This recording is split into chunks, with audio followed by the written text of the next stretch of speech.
Hey, we're doing this. It's a Thursday and, oh, Jesus, let's go.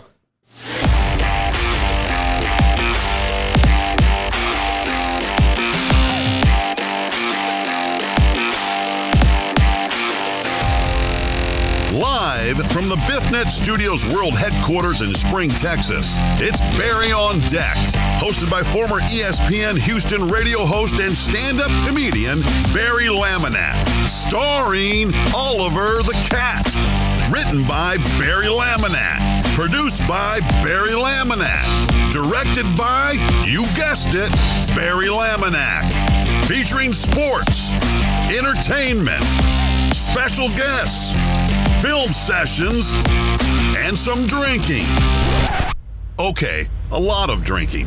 Viewer discretion is advised. And now, here's your host, Barry Laminack. What's up, you damn dirty deckheads? Welcome to Barry on Deck. I am your host, Barry Laminack. Thank you guys for being here. Today is Thursday, July 1st, 2021, and this is episode number 283, I believe, of Barry on Deck. As always, Barry on Deck brought to you by the AP Law Group. If you have been injured in an accident, hit by an 18-wheeler, you've had a loved one suffer a wrongful death, do yourself a favor, call them 713-913-GO-AP. That is the number. Call them. Do not delay, and as always, I appreciate them sponsoring Barry on Deck. Hey, I hope you're having a good day. Things have been a little hectic. It's nonstop. It's frantic. It's fun, but we're here and we're doing it.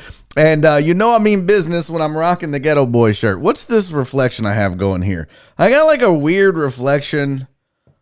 I don't know what's happening. I feel like some things have changed. Is this crooked or is it just me? Guys, shit's not happening for me. This is all crooked. Let's just go tight shot, shall we? Let's just go, that's about as tight as it can get. I don't know what's happening right now. Things are discombobulated. AR Platinum, looking to get timed out. 208 today, still more consistent than I am. Okay, listen. So, I'm really tired of the jokes about the lateness. I want you guys to know I do my very best to try to start at 2 o'clock. When you are a single person that has, okay, I'll just explain to you what's going on.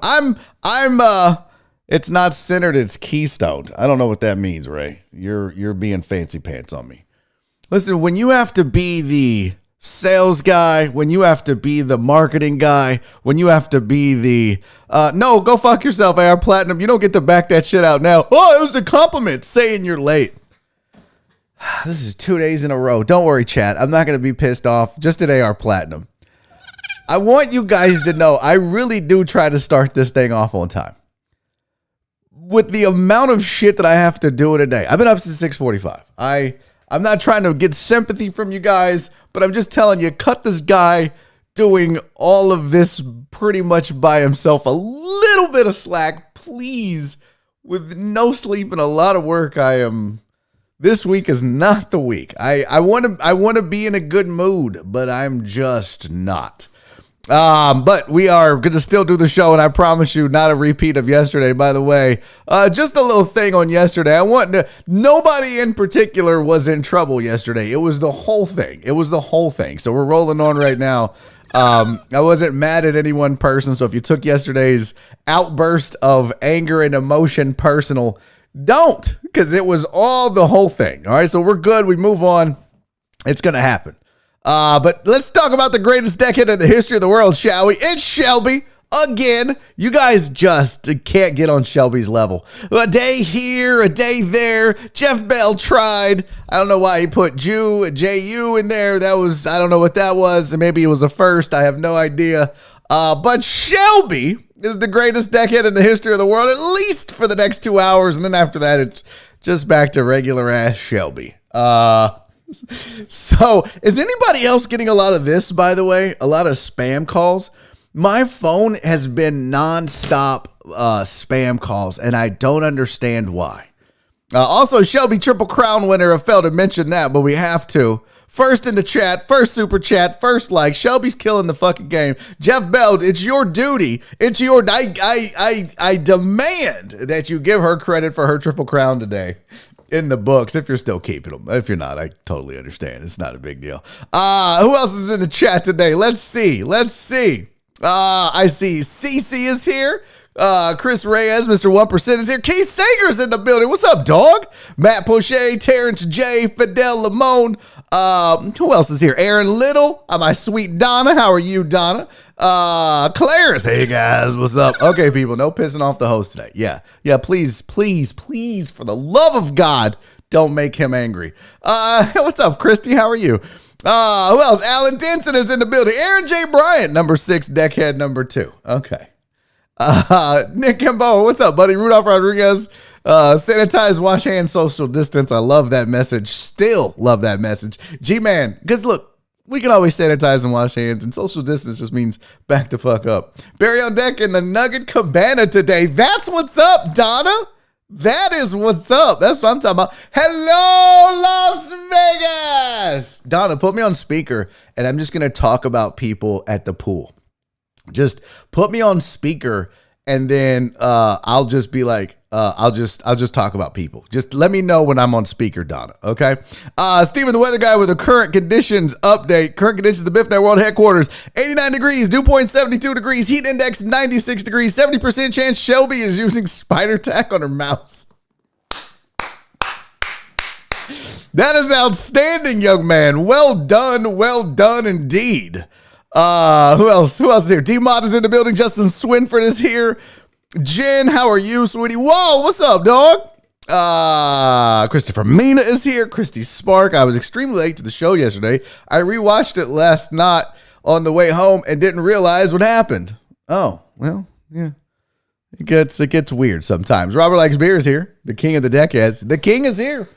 I still haven't forgot about you, Robert. And Robert, part of being the king of the deckheads means you get to come on the show, or we get to do a late night roast session and you can join me on that. Your choice. We'll figure it out. Have no fear, my friend. Also, this right here is a little worrisome. You guys get kind of weird with it. Hello, my Robert. Hello, my Chris. Super creepy. Super weird. Super weird. Who else is here in the chat? Lisa, what's up? Lisa, how are you? Amos, what's up, dude? Good to see you. Uriel Villanueva. Toto Dallas is here. The handsome Tony Garza. Happy Bobby Bonilla Day to you as well. Who wishes me that? Eric Resendez, what's up? Reverend Lord Chris Householder III. How are you, sir? All right, let's go back here. Wait, what is this? Ray, what's up, buddy? What is this? Toto Dallas, happy anniversary. Thank you, buddy. Yeah, I see a lot of the happy anniversaries in the chat, and I appreciate you guys. Thank you so much. We'll get to that. I have both of those to discuss. There's actually 2 anniversaries today.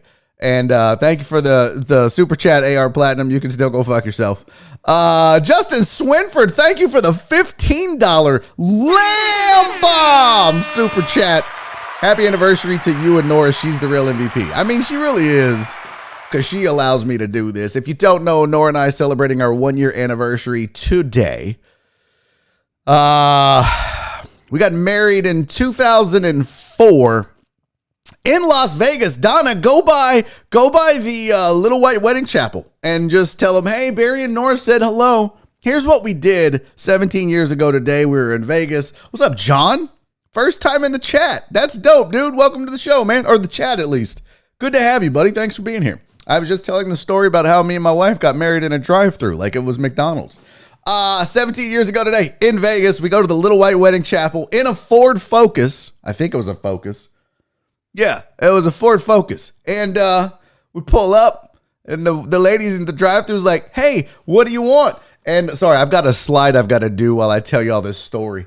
And the lady's like, hey, welcome to the Little White Wedding Chapel. And I was like, hi, we want to get married and in a hurry too. And this was all, by the way, my wife's idea. Don't blame me. Don't say I'm cheap. Don't be like, oh, you're a cheap son of a bitch. Nope. This was Nora's idea. She wanted this. Ray Lucio, her brother in the chat, could tell you. She's a very private person. She didn't want a wedding. She didn't want all the hoopla. So we go through the drive-thru and I'm like, bleh. We want to get married. And she's like, okay. And she gives us, I swear to God, she gives us a menu. And we look at the menu. I'm like, you want to supersize our love? What are we doing? And so I let Nora pick out whatever package she wanted. And then I'm like, we want to do that wedding in the car in this Ford Focus. And she's like, okay. And she does the wedding. What's up, Katie? She does the wedding. And that's it. And they're like, do you want Elvis? I was like, no, I don't know. Nope, not happening. And the lady married us and we took a picture, and I've got nothing says love like a seatbelt in your wedding photo. Just covering, and yeah, it was. And then we left. We went back to the hotel. We changed out of our wedding clothes, which was really just our clothes. It was just hot, and we had on pants and long sleeves. So we put regular clothes on, and then we went to Fatburger. That was our wedding day. Swear to you, that was our wedding day. We got married in a drive-thru at the Little White Wedding Chapel.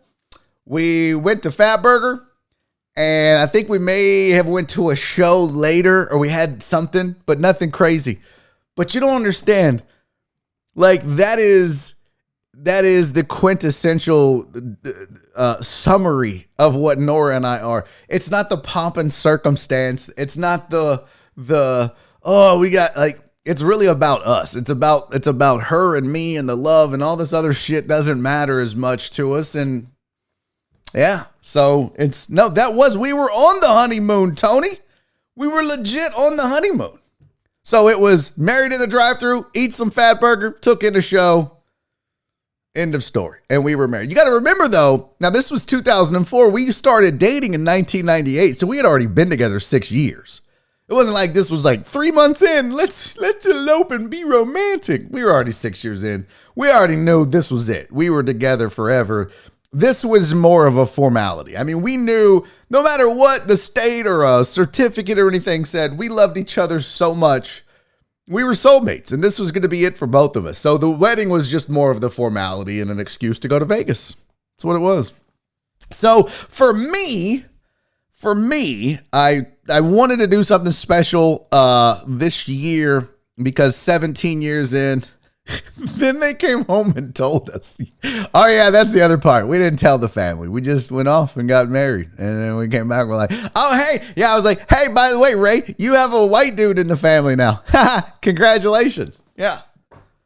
And then I had to tell my dad that my grandfather that his granddaughter-in-law was Hispanic.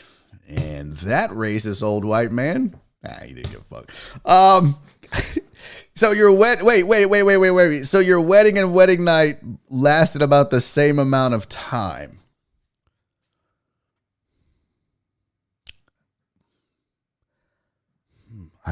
I feel like there's a joke in here.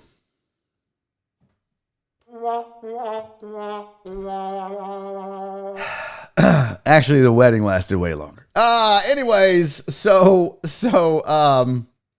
yeah, it was dope. It was perfect for us. It was what we are. So what I tried to do, there used to be a Fatburger here in Houston.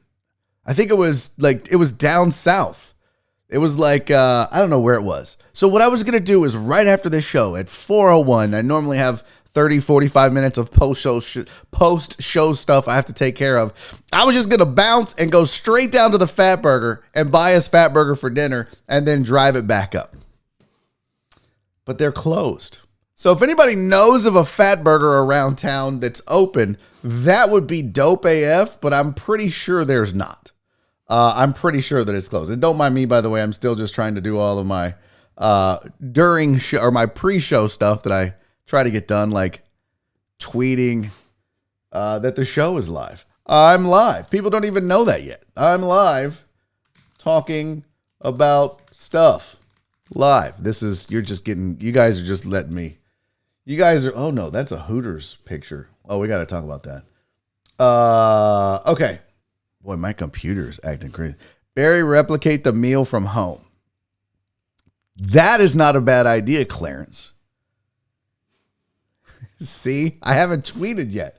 That is not a bad idea at all, Clarence. Is there Is there a copycat fat burger meal out there that I can get? It's really good. Hold on. Sorry, guys. Watch. So let me just get this done so I can send this so people will come watch along with you guys. Not that you don't matter. Just getting everybody here. Okay. Tweet is sent. I do like that. I do like the idea of find the menu. Well, no. But I want it to taste like fat burger. I don't want it to just be like, oh, I made a hamburger and all we had was Sunbeam bread. And so I used that. It's not like In-N-Out. Fat burger is different. All my meals are fat meals. Yeah. I don't know. I thought there was a fat burger, but I guess it closed when I went to go find no fat burger in Houston. So we're not doing it. I guess I'm just going to make her steaks. And then tomorrow, I don't know, take her somewhere for her birthday because tomorrow is Nora's birthday. So we got it all lined up back to back. Also, sad day. Today marks the 8 years. No. When did he pass? My brother-in-law, Touche Jackson, who will be the subject of the break video today. So don't miss that. But Touche Jackson, my brother-in-law, passed today, and I want to say it was 2013 when he passed. I think it was. God, it had to have been, because I had just started comedy. So yeah, it's 2013, 2014, something like that. I had just started comedy. So it's kind of a bittersweet day for me, right? I lose my foster brother, and then I get to celebrate the wedding and the anniversary with my wonderful wife. So it's a bittersweet day in the Laminack house, at least for me. Nora's like, well, whatever, it's me, it's our wedding. She didn't know Dante too well. We call him Dante. She didn't know him too well, but so bittersweet day. But tomorrow's our birthday, so we'll celebrate that really well. What's up, Crystal? Can't go wrong with steaks. No, that's true. Closest fat burger is Austin. Yeah, no, fuck that. Listen, I love Nora to death. I'm not driving to Austin tonight to get back with fat burgers. That's just not happening. So we're not having fat burgers for dinner. That's for sure. So I got to say, hold on a second now. Manny trying to recover here. Thank you, buddy. Manny, what are you doing? You're a psychopath. Man, now I got to go back and laugh at Manny's lame, I don't last long in bed truth bomb joke. Manny, dude, thank you so much. I don't want to brag, but you guys, this is unbelievable. I'm certainly not worthy of this. Manny, thank you for sending $117 on the Venmo to support the show. He said, happy anniversary. The extra 17 is for the years married. That's awesome, dude. You're the best. Thank you, Manny, so much. Very much appreciate you, your kindness and your generosity. Manny, I think all your jokes are funny. Don't send. No, CC, stop begging. That's disgusting. What's up, Josh? On the road, I'm doing my best. Did Donna ever put me on? He does rock. Did Donna ever put me on speaker at the pool? I didn't. I think I might have missed it. Donna, did you put me on speaker so I can talk to the people at the pool? This was very kind of you, Justin. I'm scrolling back. AR Platinum still is an asshole. I love you, Total Dallas. Where? I don't think Donna ever put me on speaker. Damn it.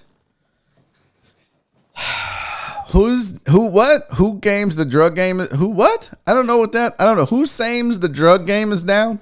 Is Manny a drug dealer? Is that why he only shows up? He's out like once every 2 months or 3 months.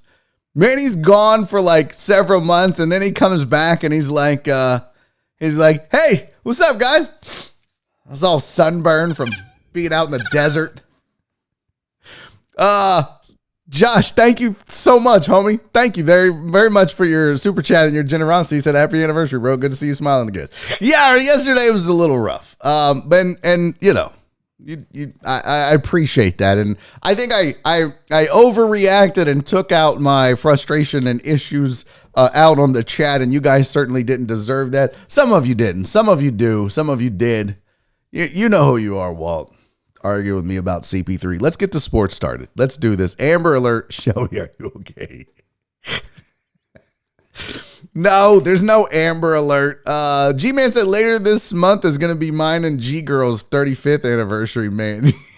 I like it. Everybody's like, Manny, hey, can you, Manny? No.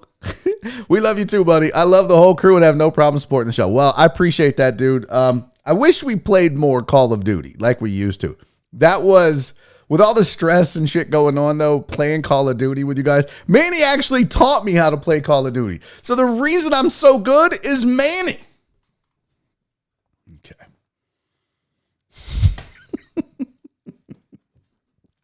My birthday is in 15 days, Manny. Y'all leave poor Manny alone. You fucked up, Manny. You shouldn't have told me I could have just messaged you later and said how much I loved you. You know, fucked up and got all the deckheads on your ass now.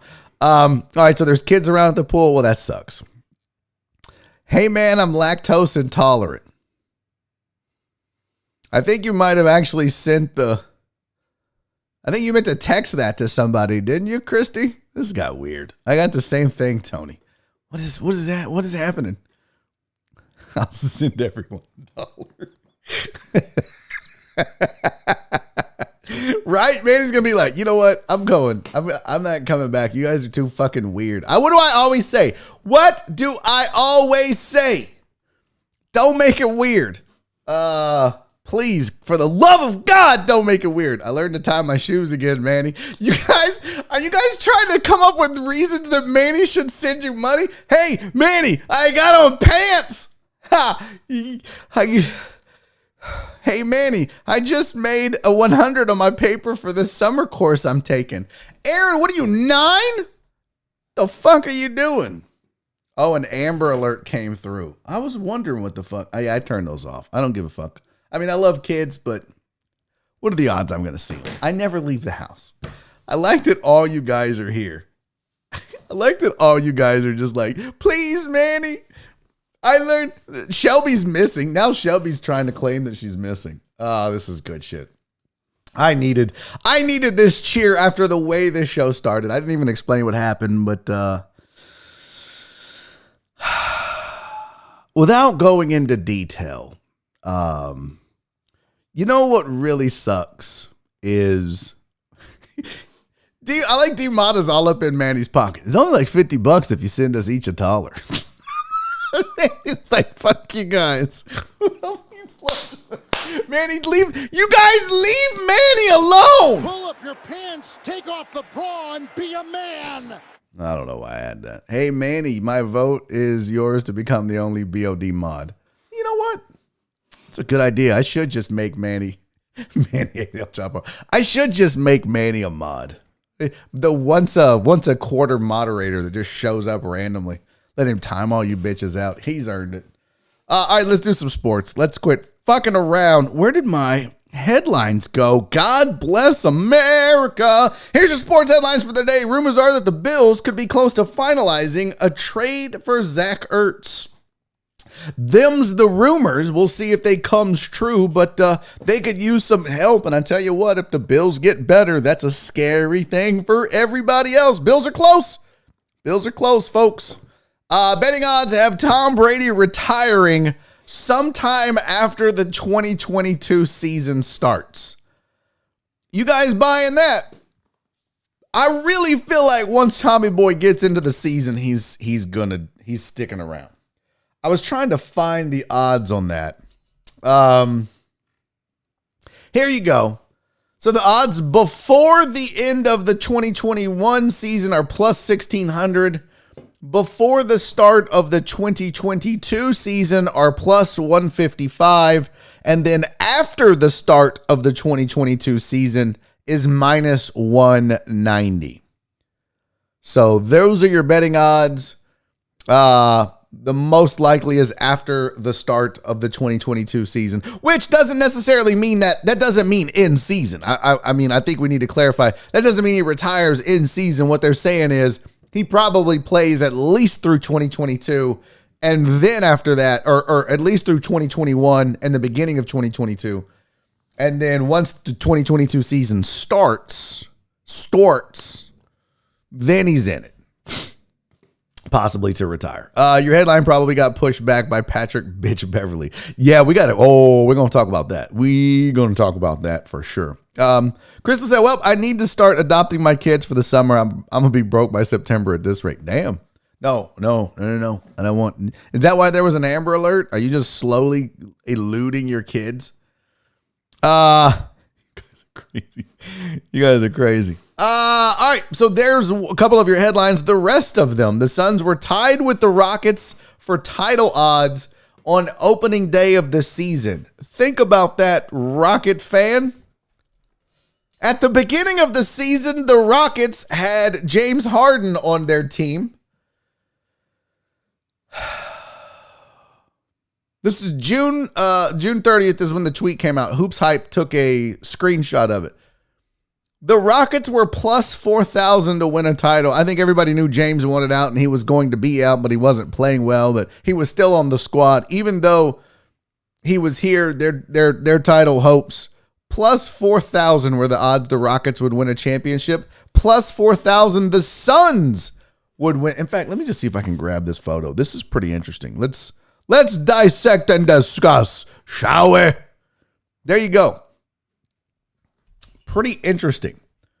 So you've got Lakers at plus 190, Nets were plus 550, and that was before James Harden. Bucks were plus 600, Clippers plus 600. Celtics plus 17, Sixers 1,700. Heat were plus 1,800 along with the Warriors. Ooh. Nugs, the spicy Nugs were plus 2,000 along with the Mavericks. Raptors were plus 3,000. Blazers plus 3,500. So the Suns and Rockets were plus 4,000. The Jazz were plus 4,500. So you had a plus 4,000 and a plus 4,500 team that finished 1 and 2 in the West, and I think 1 and 2 in basketball, if I'm not mistaken. They had the two best records in basketball. Pretty interesting. And some of those teams did well, and some of those teams, Rockets, shit the bed. So those were the odds back in the day. Man, are you guys being greedy? Manny's like, hey, y'all gonna run Manny off. Quit fucking with Manny, please. The human windmill is coming back? What does that mean? What does that mean? I don't know what the human windmill is. I don't know. I love the chat, but sometimes the chat confuses me. Oh, Gary Pettis. Yeah, that's the rep. My bad. Okay. I was like, what the hell? Jose Urquidy on the 10-day IL, and Gary Pettis is expected to rejoin the Astros next week. And lastly, Trey Turner hit for the cycle. That is the third time he has hit for the cycle. Honest to God, I had no idea that you guys, that Gary Pettis' name was the human windmill. I don't pay attention to that stuff. Who gave him that name? I mean, I get it. He's aggressive, but is that really, they call him the windmill? Okay. Now I got to look it up. I don't believe you, chat. Son of a bitch. Oh, it's a fucking, it's a fan page thing. Okay. You guys are just making up things. It is good to see him back, though. Healthy. Back on the squad. Big deal. Oh, look, I left my pants here. I just realized yesterday. I'll just throw those over there. Yesterday after the show, I just took my pants off and threw them on the chair. Yeah, let's get our shit together, chat. 48 now, 45 viewers. 3 people left. They didn't want to hear me talk about Gary Pettis, the windmill machine. How much for the pants? I mean, you kind of really you've paid for at least 2 pairs of pants with that, Manny. You want these pants, Manny?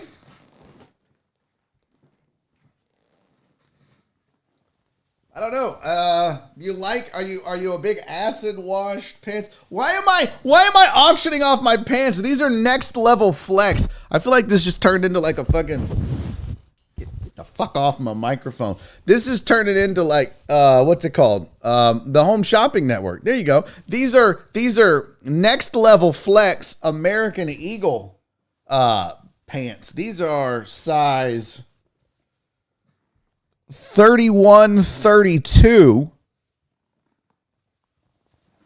Yeah, game worn. Don't smell the butt though. For sure, don't smell the butt. You don't want to do that. Why are we? Game worn. That's so good. Bidding war on the pants. All right, I'm opening the bid on my pants at $20. $20. Do I hear $20 for my jeans? $20. Size 31, 32. I'm definitely telling M. I don't know who M is. 31. Yeah. 31, 32. Jesus, are you about to call me fat, you raggedy bitch? You better, God damn it, Jesus. You don't say much. It better not be a fucking fat joke. Size 31, you're skinny. Oh. Stop it. They're stretchy, though, so it's really like 31, 32, I'll take it. Is that what you wear, Aaron? Is that minus $20? Bitch. Fuck you. Damn, Tony's a 34, you fat bastard. Hank Hill booty. I don't got no damn Hank Hill booty. I owe you $20. The fuck do I owe you $20 for? How much for a pant leg? Well, if I'm starting to bid at 20, then 10.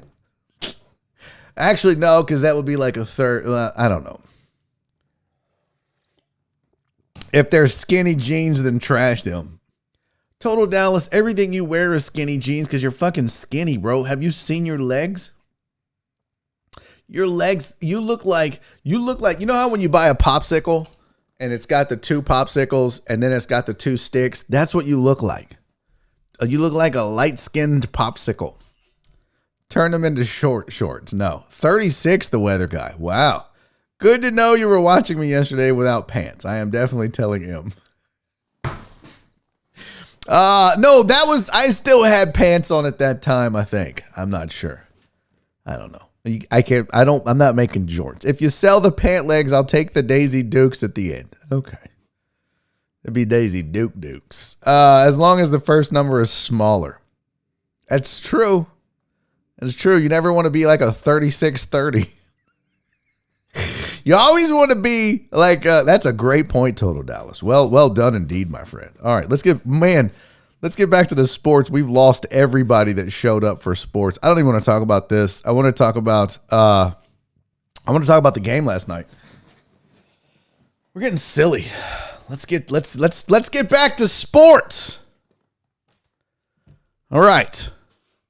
Let's talk about that game last night for real, because I feel like a lot of you owe me an apology. I'm just going to be honest with you. A lot of you owe me an apology. I sat on this show. I sat on this microphone. I looked into this camera lens right here. I looked all of you dead in your e-face. And I said CP3 was the MVP of the league this year. When you look at what he what he did and has done for this team, taking them from as bad as they were last year to as good as they are this year, because of him, he was the MVP. The turnaround that he provided this team, the floor generalship that he provided, I should say, the turnaround that he led. It was so obvious that CP3 was the MVP of this league. He bounced Jokic.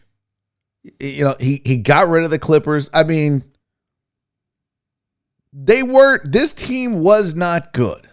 This team was not as good as they are now when it was Devin Booker and crew.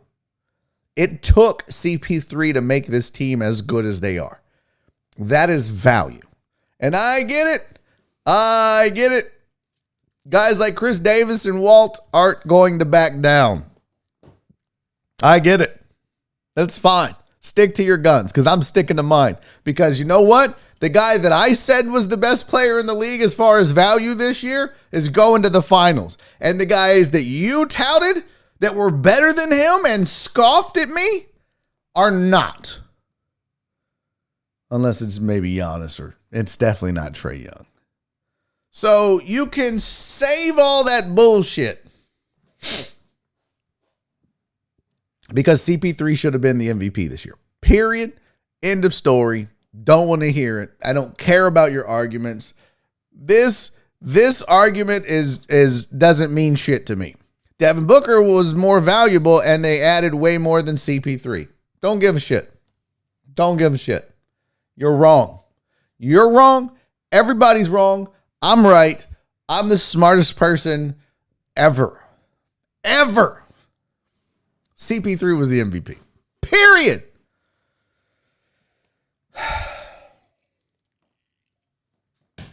Oh, you. Oh, boy. Ooh. I love that just because I don't watch every basketball game ever, I don't know basketball. That's amazing. Walt, are you the guy that says that when I don't, just because I've never played football, I don't know anything about football? Are you that guy? You never played basketball? You don't know anything about basketball? All I know is this. All I know is this. I told you CP3 meant that much to this team, and he's going to the finals. Yeah. That's all I'm telling you. Whoa, where's Walt's guy then, House? Where is Walt's guy? At home. That's where.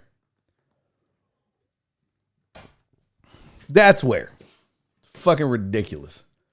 I mean, what more do you need than the motherfucker got this team that didn't even make the playoffs? I have gone over this over and over and over.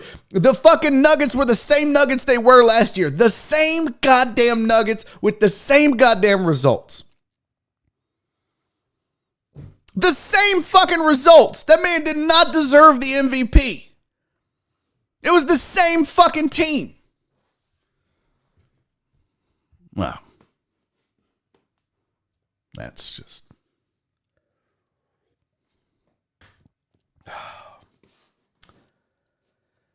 Let's see. What else do I'm going to have to ignore the chat because I'm going to... Not Walt either. Just...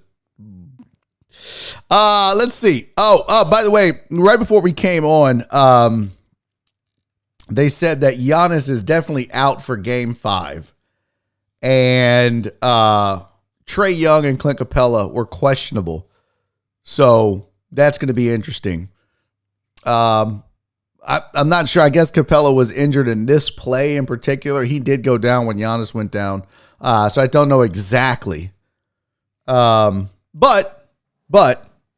Trae Young and Capella are questionable for game 5. Giannis is out for game 5. My guess is if they can rest Trae Young one more game, they will actually do that.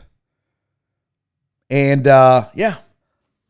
But, you didn't need me to tell you that, chat. You guys are all experts. Everybody here is an expert, which is why you all have sports shows that you share with us.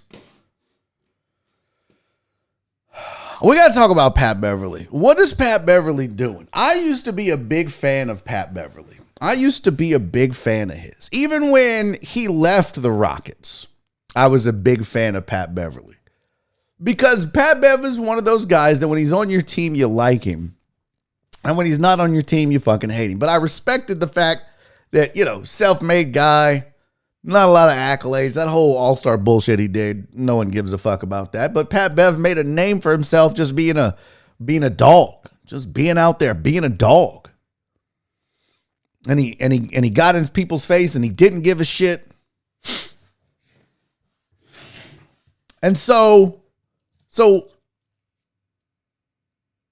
give him some credit too. I mean, Devin Booker didn't go off normally like Devin Booker goes off in the series. I mean, you're not going to stop Devin Booker, but Pat Bev did a pretty good job on Devin Booker. In fact, I'd like to see, let's see. I'd like to pull up Devin Booker's stats for the series. Because Pat Bev did a pretty good job. Now, obviously, there's a lot of switching that goes on and shit, so it's not like he guarded him every moment of every play. But I think that was his assignment for the most part. So credit where credit is due. But no, that's not true. He didn't call him a musty bitch. But that's the thing, Sean. If you watch this video, he didn't say anything to him as they passed. I think it might have been more of a look than anything else. So here you go. 5 games versus the Clippers. Let's see. Recent games. In the series versus the Clippers, Devin Booker, 40 in game 1, 20 in game 2, 15 in game 3, 25, 31, 22. So he went off at times. But, yeah, 15 points in a game in that loss. Okay. But what he did yesterday was beyond excusable. John said Beverley has played dirty this entire series, broke DB nose, slammed CP3, then ended with a bad sportsmanship. And that's the problem. Up until that, look, let's not act like CP3 is an angel, first of all. CP3 he's a cheap shot artist. He is dirty. He's a dirty player. And I'm so excited for him to be going to the finals. I just want to point that out. I am so glad CP3 finally got over the hump, because that's got to be frustrating with the Clippers and then with what happened with the Rockets and just then being, everybody left him for dead in OKC. And so for him to get to Phoenix, which a team that really wasn't shit, and then to be able to get over the hump and make it to the finals, I'm super happy for this dude. Very happy for him. But he is a dirty player. Fact. So you got dirty player 1 going against dirty player 2. Okay. They're going to get on each other's nerves and get at each other. That's just how this works. But when you do what Pat Bev did, which is this, it's going too far. I mean, what we need to talk about. That's as unsportsmanlike as it gets. So right here, well, they didn't show it. What we need to talk about is the potential for injury that Pat Beverley could have caused going into the finals. Let's just not even talk about the fact that he shoved a dude that wasn't looking at him. That's a bitch move. If you shove a man walking away from you, you're a bitch. And I know Pat Beverley's a tough guy. I get it. Cool. He grew up in Chicago. Cool. He'll fight anybody. Cool. But if you shove a dude walking away from you for something he said, you're a bitch. You could have got in front of him and shoved him. You didn't do that. You pushed him from behind. The goddamn whiplash alone could have sent CP3 to the fucking injured list. Look, just watch Paul's neck. God damn. As somebody I know would say, he gave him whoop flash. He gave him whoop flash. I mean, if I did, goddamn, it could have snapped his neck. Scott, you sit your ass down right now, Scott. Sit. Pull up your pants, take off the bra, and be a man. Scott, he sold it. He may have sold it on the ground, but that shit, he didn't sell that. That's just getting pushed in the back. You're telling me he had a fucking rear view mirror? He's like, here it comes. I mean, he may have sold it on the ground a little bit. And what I loved is that, of course, CP3 is not going to back down. So after that happens, he's clapping.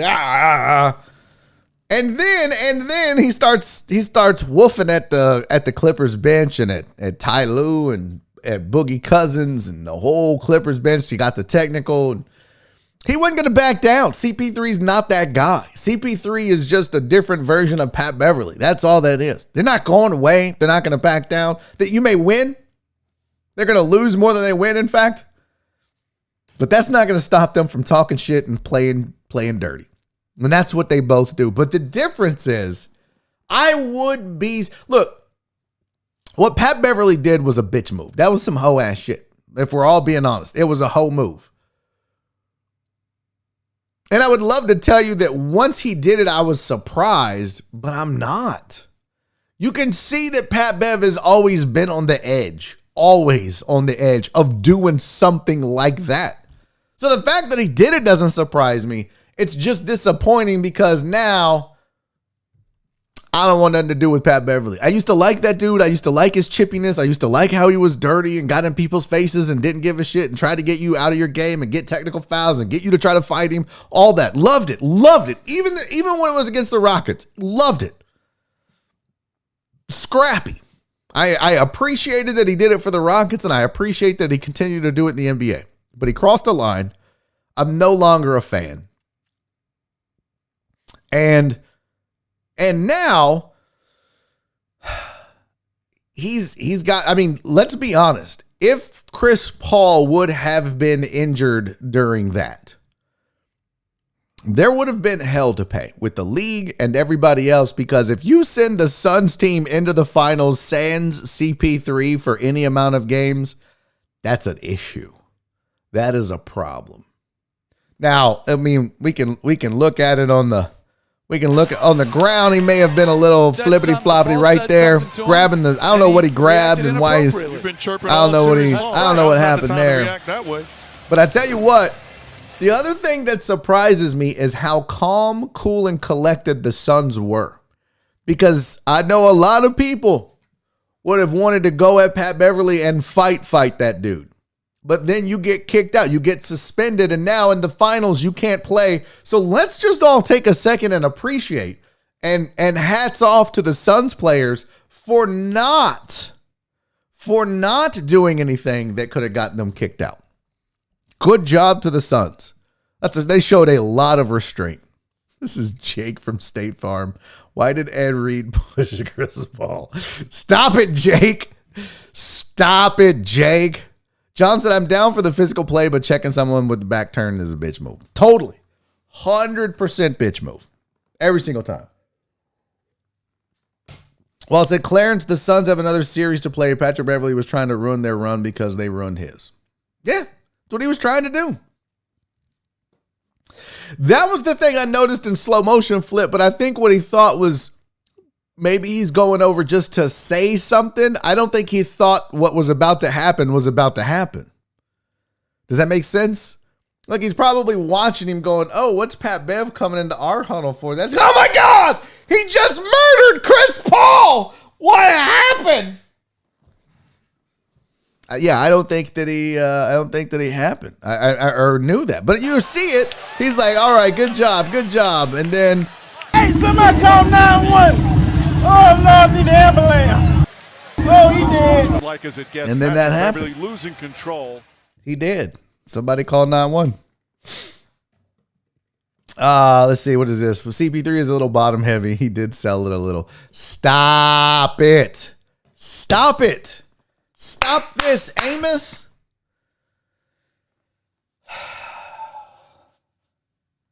You guys. You really think that a man, if you look at that at full speed, you think that the man sold it from the push through the end? Like I said, if we want to talk about the rolling on the ground and the shoulder grab, like, but up until now, that's as unsportsmanlike as I don't think he's selling it because he doesn't know what's going to happen. Like right there, he has no idea what just happened. Now he's like, sell it. If you want to tell me that this party's selling, I'll listen. But I don't even think so, you guys. You got to remember, you're watching slow motion. When it happens quick like that, you ain't got time to think about, oh my God, Pat Beverley just shoved me. I've got to act like I'm hurt. You're just like, what the fuck just happened? So I think that you can want Chris Paul to have sold it because you don't like him, but I just don't think that's the case if we're dealing in reality. This isn't one of those things where two guys are selling wolf tickets, like Troy Baxley, and then one of them shoves the other one, and then he goes soccer style flop. That's selling it. Chris Paul had no idea. His back was to Beverley the entire time. How do you sell a shove you don't know is coming? I think you guys just don't like Chris Paul, and you want to say that. I mean, you don't know how bad that hurt. Let me shove you like that, Scott, and see what you do. Give you whoop flash. You guys. Oh my God. You guys really believe this? I mean, you guys are really this naive. You guys are really this naive. Let's watch it in slow motion again. Let's just watch it in slow motion again.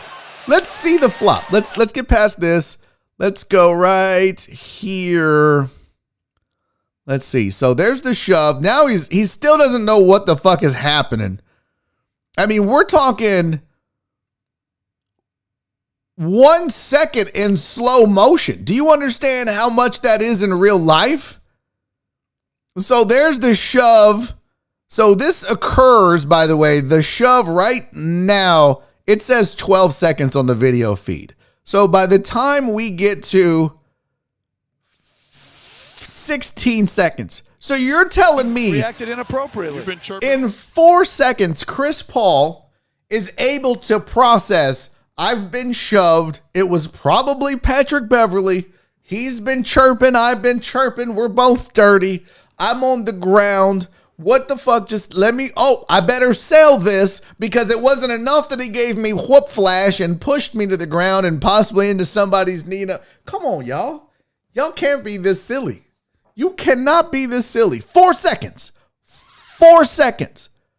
And again, not a face-to-face wolf ticket contest. 4 seconds. I'm not buying it. My magic. I cannot believe we agree on this. This is amazing. I figured you'd be in here like, yeah, you're dumb, Barry. White magic, that's not a flop. Walk away and let me push the shit out of you unbeknownst to you and you go flying. That's the part I'm talking about. 4 seconds. I just showed you. I mean, we counted it. There's no way in 4 seconds he figured it all out and sold it. Now, if he's on the bench and fucking, okay. But in that moment, in that video, no, fam. No way. Yeah, and that's at the bottom line. Pat Bev's a bitch for that. That's some whole shit. What I would love to see, though, is y'all remember the CP3 memes we saw? We need to get those all linked up and synced up. I'm here for that. By the way, speaking of videos that make you feel, actually, damn, it's already 3:00. Holy shit, I got reads to do. Let me do some reads, people. Oh my God, I just broke my damn microphone. That's great. We have coming up, hopefully in the 3:00 hour, Kelly Eco is going to join me. But until then, can I tell you about Dan's Seafood and Wings? If you're looking for the best seafood in the city of Houston, look no further than Dan's. Every decade that has gone to Dan's has said they absolutely loved it. I think you're going to love it as well, from the boiled spicy shrimp to the lo mein and everything in between on the menu. You're going to absolutely love it. I could sit here and list you all the decades, but I'd run out of time telling you how amazing this food is. They do have the seafood, but they do have the wings as well, and I've had the wings. I had Dan's at Super Bowl. I had Dan's just because Nora won't eat boiled spicy shrimp from anywhere else.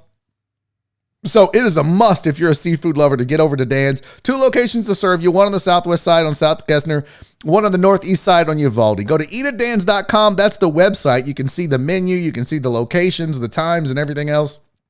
Check out the Instagram and just look at the food. And trust me when I tell you, it's as good as it looks. So follow them on Instagram at eatatdans. Check them out, eatatdans.com, for the best seafood and crawfish in the city of Houston. Put some Dans in your mouth. All right. I also want to tell you about the AP Law Group. If you have been injured in an accident, if you have had someone hit you from behind, okay, that's not. I need you to calm down. If you've been injured in an accident, someone's hit you from behind, and you need big firm results with that small firm attention, you need to call the AP Law Group. 713-913-GO-AP is the number. 713-913-GO-AP. APLawgroup.com. Listen, 18-wheelers, car accidents, wrongful deaths, negligence, whatever it is, give my guys Gilbert and Arsher a call. They are Houston born, Houston raised. They even went to law school. at the University of Houston. These are H-Town dudes through and through. And the reason AP Law Group even exists,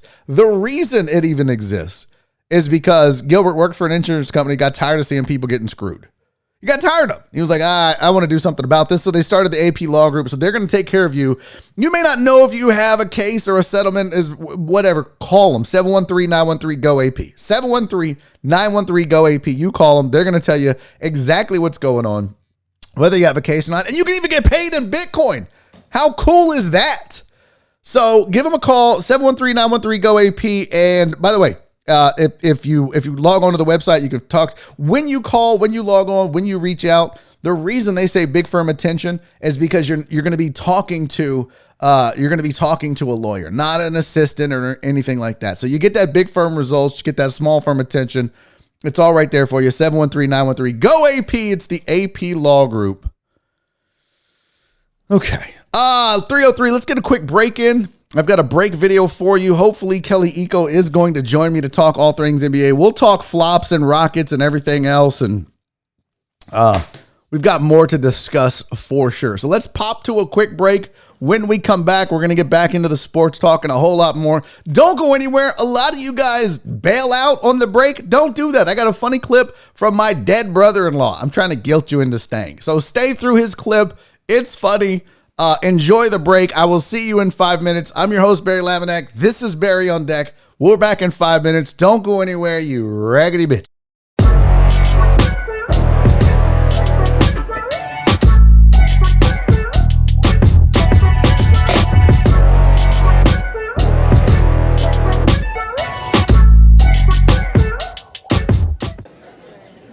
I hate when the cops get behind me, you know, when they like tailgate me for like 5 miles. You ever like that?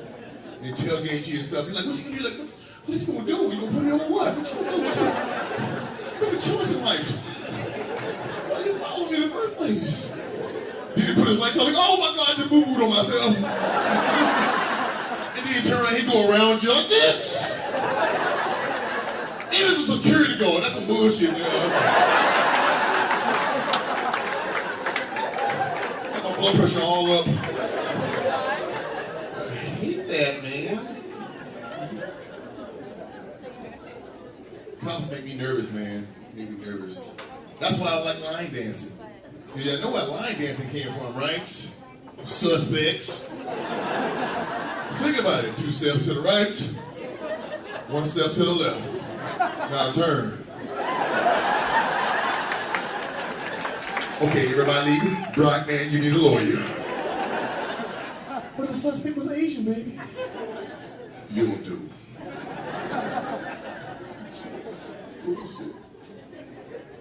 Funniest thing I've seen recently, man, I've seen 2 black cops on motorcycles. And the first thing that came to my mind was chocolate chips. Okay,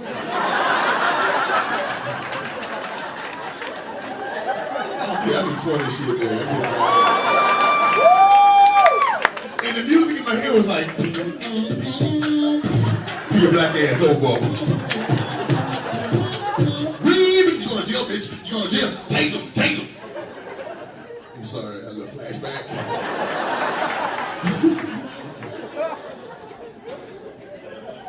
I apologize. I need therapy. Like I said, I was hanging out in Pasadena, man. I was trying to find a black barbershop out there. Is there no black people in Pasadena, man? And what do you do when you can't find something? You go Google it, right? You go Google it. I went to Google a black barbershop in Pasadena, Texas, and PetSmart popped up. That's some bullshit there. But I went anyway. Gee, man, they did my hair, they cut my nails, they even walked me. That's the only barbershop you can sit on the floor when they clean it up for you. $25, man, you can't beat a deal like that. Give me a fade, dog, right here, right here. I'm going back next week. I like coffee, man. You can tell I'm really hyper. I love coffee, but sometimes coffee can be a little bit expensive. I was like in Amsterdam not too long ago on business. I was. And I went to the lady, I said, ma'am, I'd like to have a cup of coffee. She said, sir, that'll be $16. I'm like, woman, for $16, do I get any sexual activity with that? She said, sir, you do. Then she grabbed my balls and dipped them in the coffee. And said, welcome to dunking your nuts.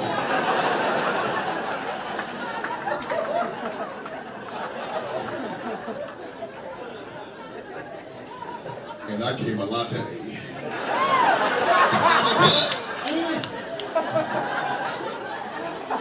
It's nasty.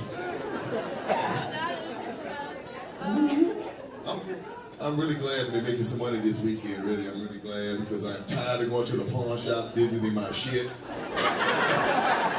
You don't go to the pawn shop to see the stuff you lost, you know what I mean? Well, I'm like, man, there you go right there. We sell it for how much? Ooh, Lord, good thing I stole it. Shit. And I'm gonna be mad she lost her teeth.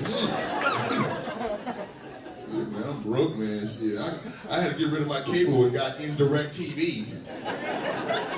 That's when you look indirectly into your neighbor's house. Hey, move your head, man. That's my movie right there. Move your head now. Move your head. Let me to the side. And I went back, I got my own remote control. Don't worry about it. I got it. It's universal, baby.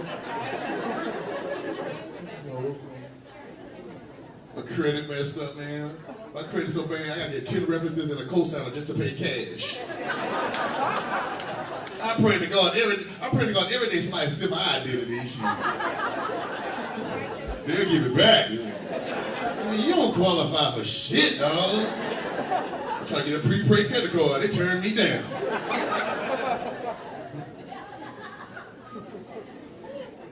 My wife wanted me to get her a nice purse for her birthday. Very expensive purse. I was like, baby, what kind of purse you want, boo? She said, I want a Coach purse. I said, I can't afford a Coach, but I can get you an assistant coach. Maybe a defensive coordinator or something. I'm going to have to settle for referee, I'm broke. Hey, welcome back to hour number 2 of Barry on Deck. I'm your host, Barry Laminack. Sorry, I had to swallow mid-sentence, made it weird. Thanks for sticking around through the break. Those of you that did, those of you that did not can obviously go fuck yourself. I mean, we literally talked about it 5 minutes ago. Don't leave. It's a funny comedy break, and then you didn't give a shit. Christy had a question.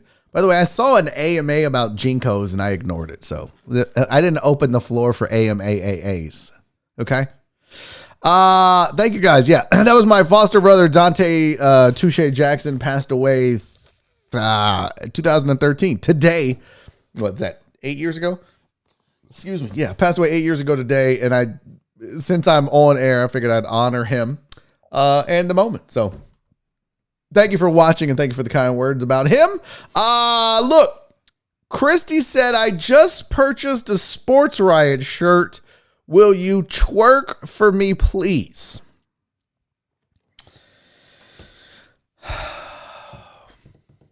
Christy, no. I mean, this show is not that show. That show, I'm in a smaller box, and the twerking is less noticeable than it is when it's full screen. Listen, Christy, listen, bring it in. If you will remind me on Tuesday that you purchased a Sports Riot shirt, I will twerk for you then. Not though. There's gotta be a separation between twerk and state. Oh my God. What? Come on. Who's doing it? Give me all of them. Yeah, I'm running them all. Are you kidding me? Every goddamn soundbite gets ran for that. Thank you so much. Separation of twerk and state? Oh my God, run them again. What? I don't even know what's happening right now. Turn that shit off. Get out of here. All right. Listen, I will do that for you, but on that show, not this show. I'm a professional over here. I'm an idiot over there. I'm a professional person here. I was texting Jen at the break, venting about something that happened right before the show, which is why we started late. I was a little. Here's the crazy thing. I just us talking shop. Can us gals just rap for a minute about this? Is about radio. This is about performance. This is about streaming. This is about. Here, let me give you a little behind the scenes about how all this stuff works. A lot of what we do, a lot of this is about entertainment. Okay, a lot of this is about mood and attitude. And when you start off a show in a shitty mood, you're probably going to have a shitty show, which is, and if things happen like yesterday that just fucking rubbed in, it messes with you. And right before we were starting the show today, right before I started the show, I mean, literally, it was 2:02 and I was ready to go. Something happened with a sponsor and just some shit that we'll talk about never, that literally just ruined everything, ruined my mood, ruined everything. And that's why it got all messed up. So I just so you're aware, and this is general shop talk, like I'm saying, if you've got your favorite radio person on whatever station you listen to, your favorite streamer, it better be this guy. If it's not, it's okay, but it should be.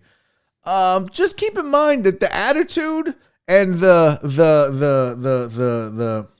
mood means everything. It really does.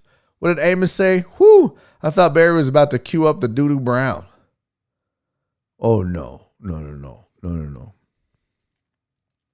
This is why you need an OnlyFans, Barry. Twerk requests. Yeah, I don't want to do that, though. I don't want to be sitting in a hot tub in a Speedo writing people's names on my arms for $1 super chats. I'm not fucking no.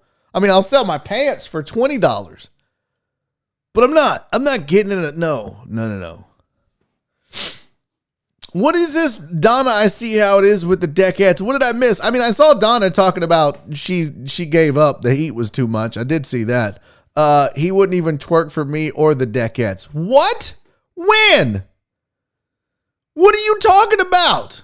Donna, I'll twerk for you anytime, girl. You just let me know. You know that already, girl. But not here. Not here. Oh. This is a professional show. Also this. CC will have me on a goddamn poster like that. For reals. All right. Let me see here. Sorry. Pull that up. So let's talk about this other video I have until Kelly Eco joins us. I probably need to text Kelly and remind him, hey, don't forget, homie. Where'd it go? Damn it. There it is. I'm reminding him. I'm sorry, folks. This is why you need a producer.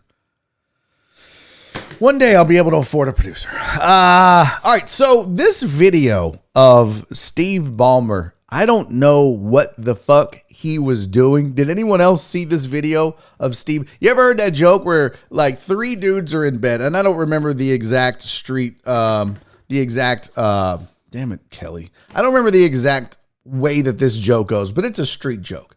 And the way that it works is very simple. There's three dudes in bed. And the dude, there's a guy on the left, a guy on the right, and the guy in the middle. And the guy on the left goes, I had a dream last night that a beautiful woman was jerking me off.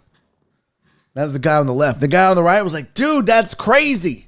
I had a dream that a beautiful woman was jerking me off. And then the guy in the middle was like, I had a dream I was skiing. Okay.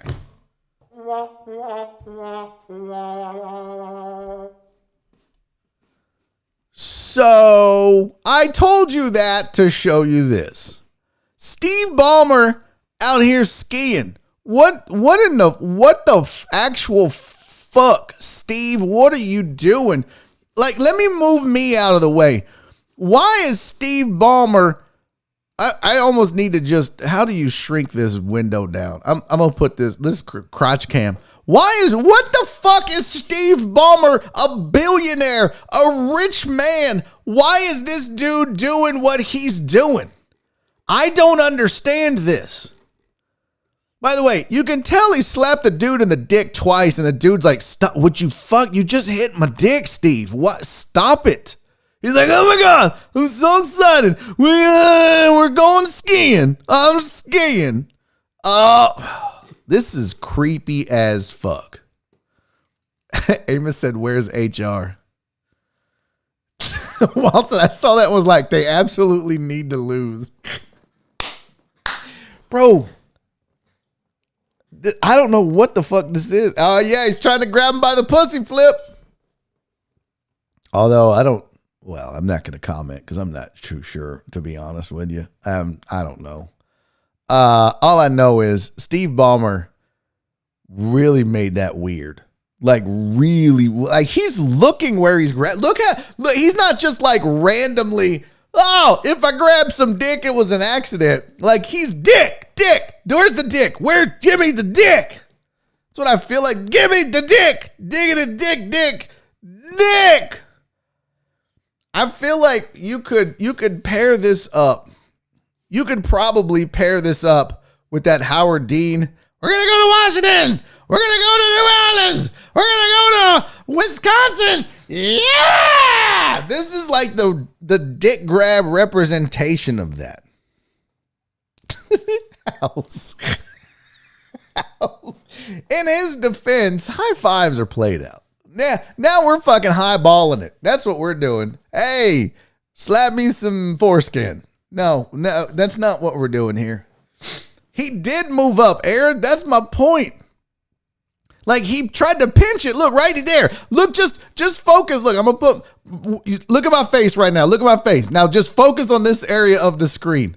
So he slaps him. More dick. Where's the dick? Show me the dick. I'm feeling for the dick.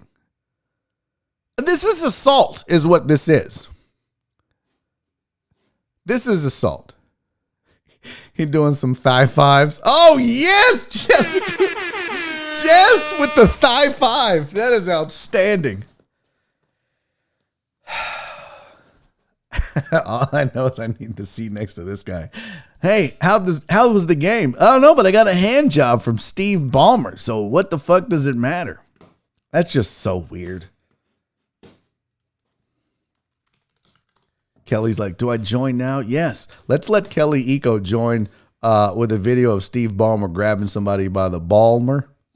Get it? Steve Ballmer? Oh my God, guys, we're changing the internet one joke at a time. He said we call that the number 4 massage heavy. You guys are doing a good job. You guys should write Barry on sports. No. That's a cup check. That's a cup check. How much for those seats though? Girl, you don't even want to know. Y'all, this whole thing is really getting out of hand. What? All right. I don't know. That's good times though. Steve Ballmer had lost his goddamn mind. We'll put me back over there on Dick Cam. What is it with like white dudes, old rich white dudes really don't know how to celebrate? If you feel the need to grab thigh, put your hands in your pockets, man. Don't. And also, by the way, like, you know, that's a skill. Like being able to give 5 to somebody.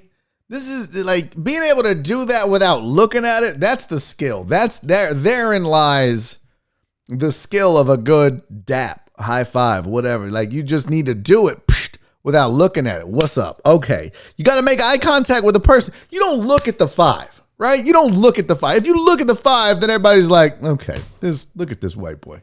He's looking at the 5. You don't look at the 5. Yo, hey, what's up, man? Bam. That's it, right? If you're going to grab somebody by the balls, you definitely don't look at the ball. Sorry, Kelly. Don't worry. We'll get to you in a second. You definitely do. Kelly, we're going to talk about this. You need to look at your screen, Kelly. What's up with your mans? Huh? What is your mans doing, Kelly? You know what? Let's just bring Kelly Eco in right now.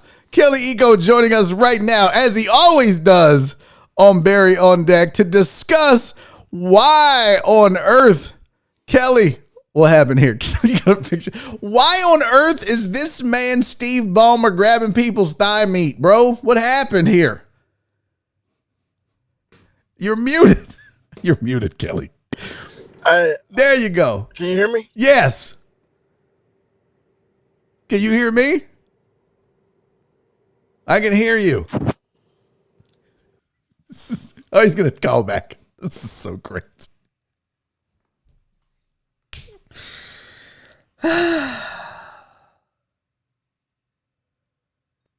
There he goes. Hey. Yay. What's up, buddy? How are you? I'm good, man. Let's start. Let me give you the proper introduction so when we chop this up, it looks professional. Joining me on the show right now, so they'll never know, Kelly Eco of The Athletic. Kelly, good to have you on the program, buddy.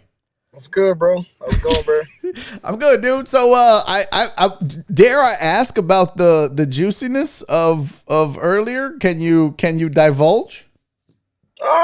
Just catching up, standard boilerplate stuff. Okay. You know, the draft coming up, free agency and off-season stuff. Just trying to get a lay of the land. Gotcha. What's coming ahead, yeah. Well, you weren't able to do the show last week because you were at the Combine, which is awesome because we can talk about a little bit about that and the Rockets' path forward and these playoffs. Man, I'm jonesing for this basketball talk, so I'm so glad you're back. So lot to do, lot to discuss, so let's get after. First and foremost, how was the Combine and what surprised you or stood out the most while you were there? The Combine was great. I think for me, not having been around basketball like that for a while, that close, it was great to see. You know, it's not going to be as crazy as summer league, but it's always good to see familiar faces, team executives, players walking around, just having small talk, just feeling normal again. I think it's been a long time since we've been able to experience basketball as a normal society. So I think that was good.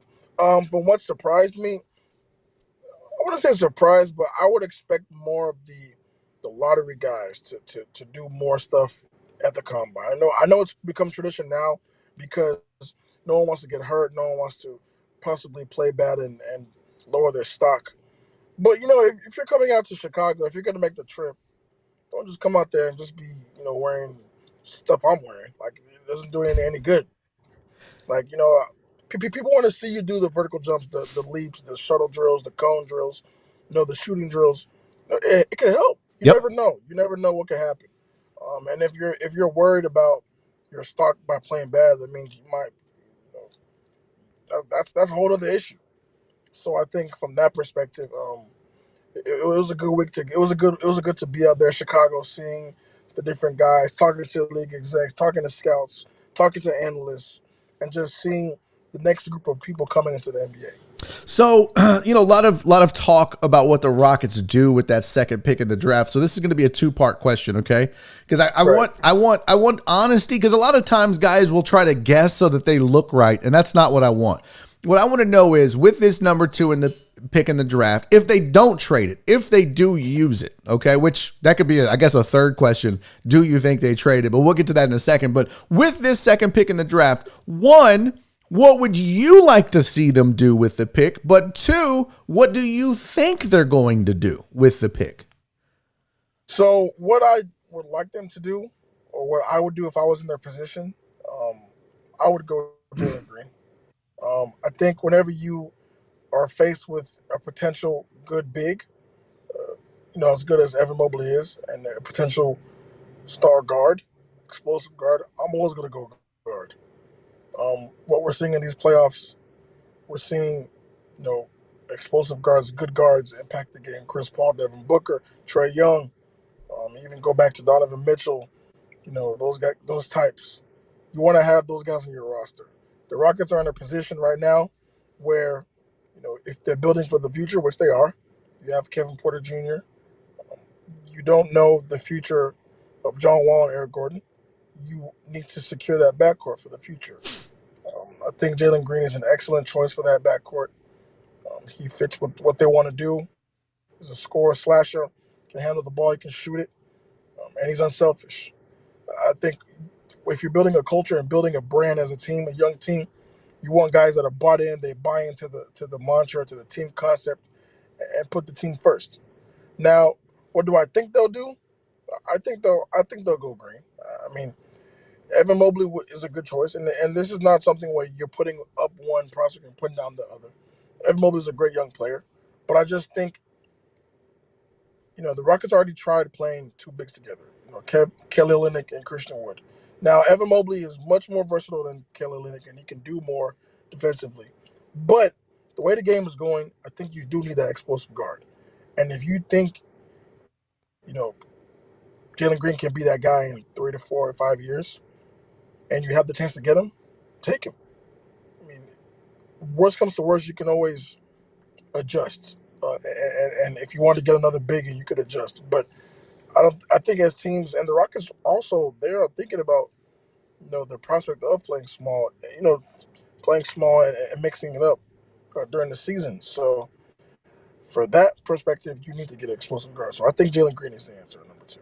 Got it. Now, is there we've seen the rumors that, hey, look, they're open to any possibility, including trading this pick for a veteran. Is that what are you hearing that, or is that really a possibility that's on the table, or is this just lip service from the Rockets and people trying to put different things out there to throw people off the trail? No, I think between now and July 29th, you're going to see them. It would be crazy to know on July 1st what you want to do at the end of the month. You never know who might become available between now and the end of the month. You might see something. You want to have all your options on the table. So while I do think that they'll end up drafting someone with the number 2 pick, I wouldn't be surprised if some crazy trade came along and they packaged that together. Like, that's what the Rockets always do. Like, they're always going to get creative, and they're always willing to zip one of their zags. So I think keeping your options open is the best answer for what they want to do for the next 4 weeks. Now, I mean, you've covered the Rockets for a while now. You know Daryl Morey really well. So I think one of the questions, and this is a hot topic in the NBA in general, what do you think is going to happen in Philly with Ben Simmons? Knowing Daryl as well as you know him and how he operates and what he does, what do you think Philly ends up doing? Are they trading him? Or are they fixing him? He's gone. He's gone. Daryl's not waiting for what's going to happen with Ben. He's on the first thing smoking. if a good trade comes along and they can get maybe a Damian Lillard or something from that, they're gonna do it. Like, Daryl wants to win now. He didn't leave Houston to come to Philadelphia to wait, because he could have been at home. Like he said, he was gonna stay with his kids. He could have been at home, on his computer or whatever. But he is gonna expand every option in this league. If it's a Jaylen Brown, if it's a Damian Lillard. Yeah. Who knows? But he's going to do something. Ben's not going to be in a Philly uniform next season. I don't think so. Interesting. By the way, I think you might have covered the mic on accident holding the thing. No, you're good. You're good. It's just a little muffled here. Let's talk a little bit about the playoffs. We know who's going to represent the West. It's the Phoenix Suns. Giannis is hurt. Trae Young is hurt. Capella. So tonight we know Giannis out for Game 5. Trae Young, Clint Capella questionable for Game 5. Do you think the Hawks are going to sit Trae Young now that Giannis isn't playing? Or if you're the Hawks, do you say, hey, get in there and risk it, young man, and let's try to end this series and get to the finals? I think without Giannis, you can afford to sit him. You don't want to rush Trae Young back. I think you're kind of playing with house money, so you do have a bit of a cushion. Even if you were to lose Game 5, Giannis is not coming back for Game 6. I don't think so. The injury looked terrible. Yeah. So I think the Hawks are in a good stance right now. They can afford to play it safe with Trae Young. They have enough talent to beat the Bucks. Game 5 anyway, even without him. Especially if Giannis is not playing, as you saw in Game 4. While I don't think it will be that lopsided, I do think that the Hawks have enough to get it done. So if that's the case, there's no need to rush Trae Young back from injury, so they can play it safe. What did you make of last night's Suns Clippers finale? Obviously, Phoenix advancing. Let's go. I want to hear it. What are your thoughts? It's great for Chris Paul. It's like everyone knows what it is. When he was here, the Rockets made a mistake. He didn't have to be traded. Him and James, they had their issues, but they could have worked it out.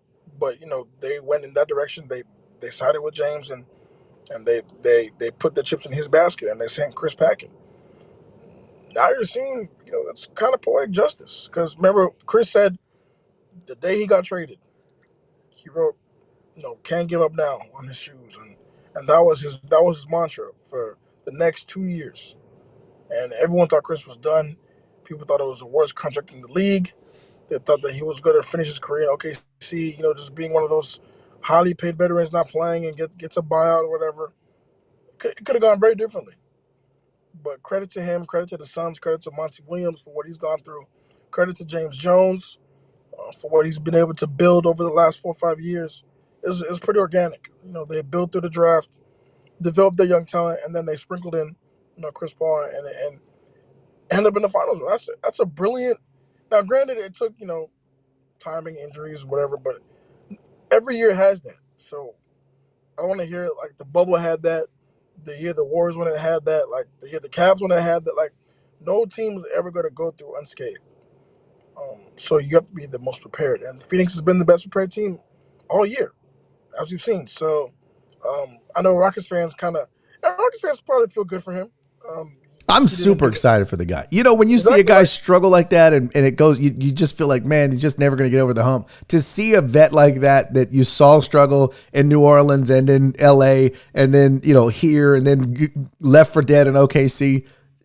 To me, I'm super excited for the guy. And I'm not a huge CP3 fan, but I'm happy that he achieved this. Yeah.